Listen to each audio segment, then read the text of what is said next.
Good. Good. That's shorty. Okay, we'll have comedy here from Chris Reed. Is Chris Reed nice? Oh, there he is. Look out. The second most dangerous man in Flint. The second most dangerous man in Flint. Yeah, exactly. I mean, look at me.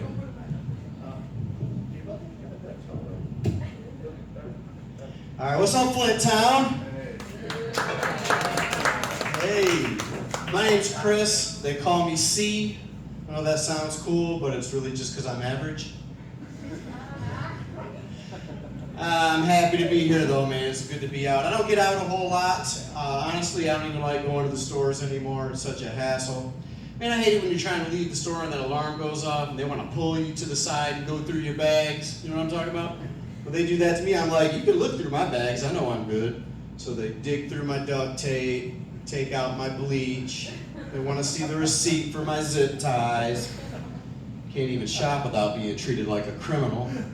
So degrading. So I took my kids back to my old neighborhood to show them the places that are special to me. So I showed them the playground where I had my first kiss, the parking lot where I learned how to ride a bike, the intersection where I got my first DUI, the motel where I got my first STD. They didn't care. They just wanted to talk to their friends. This last play date I take them on. So I was looking at the news, man. There's crazy stuff in the news. I saw how this Japanese guy paid big money for this realistic dog suit. Anybody see that headline? Yeah, it's crazy, ain't it? He paid he paid 2 million yen to live his dream of becoming a real dog. That's like 22,000 US dollars, which sounds like a lot, but I'm thinking, hell, I'd pay twice that much if I could live my dream of becoming a real man. Money well spent, in my opinion. I also saw how they're making houses completely out of plastic now, which kind of changes the way I see arsonists. Now instead of burning down a house, they'll just recycle it. Not nearly as cool. That'd be like if you're a carjacker, but instead of taking someone's car at gunpoint, you just borrow it to run some errands. Bring it back with a full tank of gas. Or that'd be like if you're a burglar, but when you break into someone's house, instead of stealing all their valuables, you just do a 15-minute pickup. Water the plants. But that'd be like if you're a mafia debt collector, but instead of breaking the guy's legs, you just give him some really sound financial advice. Show him how to make a budget. So, I am not the biggest fan of modern technology. However, I do appreciate Google, can't even say that damn word, Google. Because back in the day, before Google, there was no way to prove anything. You just had to believe some bullshit, right?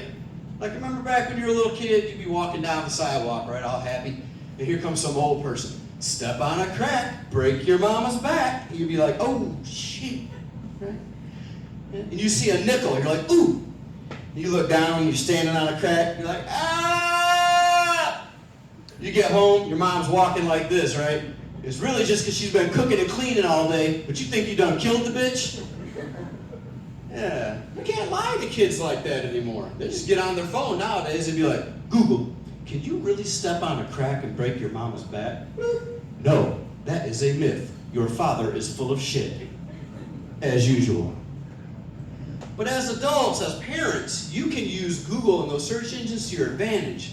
Like the other day, I was in the kitchen, I was frying up a burger. My son came in there, and he was like, Dad, what's the capital of Jamaica? I was like, let me get back with you in a minute, son, I'm busy. He left the room, I got on my phone. I was like, Google, what's the capital of Jamaica? The capital of Jamaica is Kingston. I was like, what's that you need, son? He's like, what's the capital of Jamaica? I was like, oh, that's Kingston. He's like, dang, Dad, you're smart. I was like, yes, I am. You can be smart, too, if you keep studying. Oh, man. So I got those new energy-saving light bulbs. What a joke. Yeah, they use less energy, but they barely put out any light. Good thing is, now it's not so bad when my wife asks me to do her with the lights on. That's a joke. My wife's beautiful. My wife's beautiful. Not only is she beautiful, but she's funny. And she's got a quick wit. Like yesterday, she rolled her eyes at me. I was like, you know, eye rolling is a microaggression. She said, so is your penis. She's not wrong. She's observant too. My wife will notice things that I would never notice.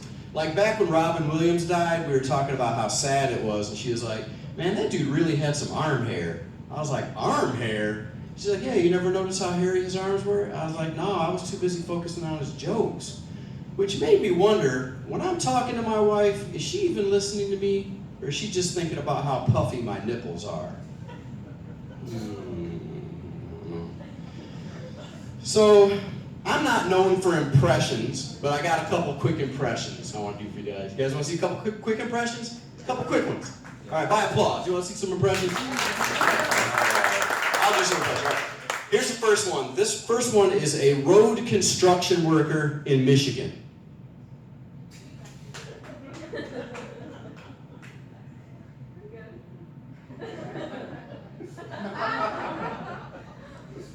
All right, this next one is a Walmart employee when they go out to get the shopping carts.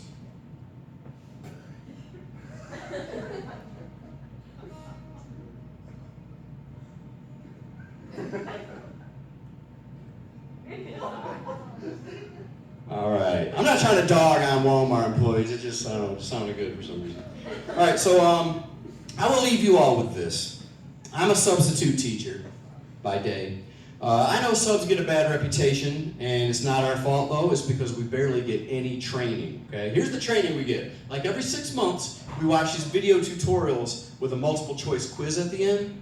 And it's so stupid because not only are the answers always A, but the rest of the answers are so stupid, you'd have to be a complete moron to fail these quizzes, right? I actually printed out a couple of the questions that I'd like to share with you guys. It's one of those things where you gotta hear it to believe it, right? You guys wanna hear a couple of these? Yeah.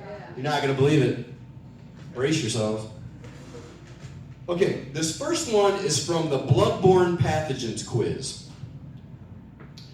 After exposure to bodily fluids, employees should wash their hands, A, immediately, B, at the summer equinox, C, when God tells them to, or D, employees should never wash their hands because hand washing is pretentious.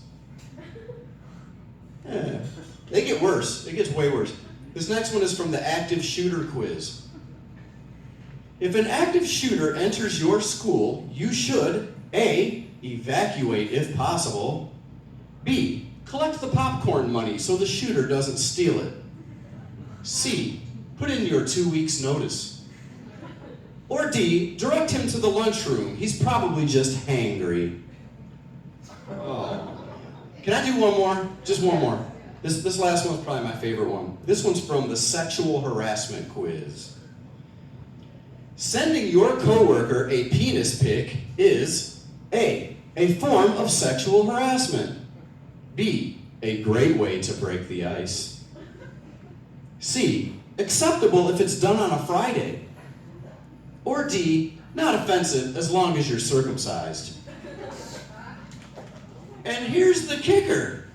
Once you finish these quizzes and you pass, because you'll pass, right?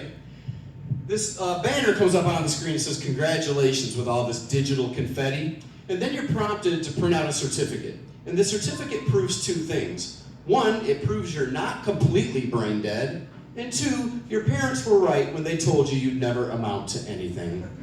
I'm Chris Reed. Thanks for listening.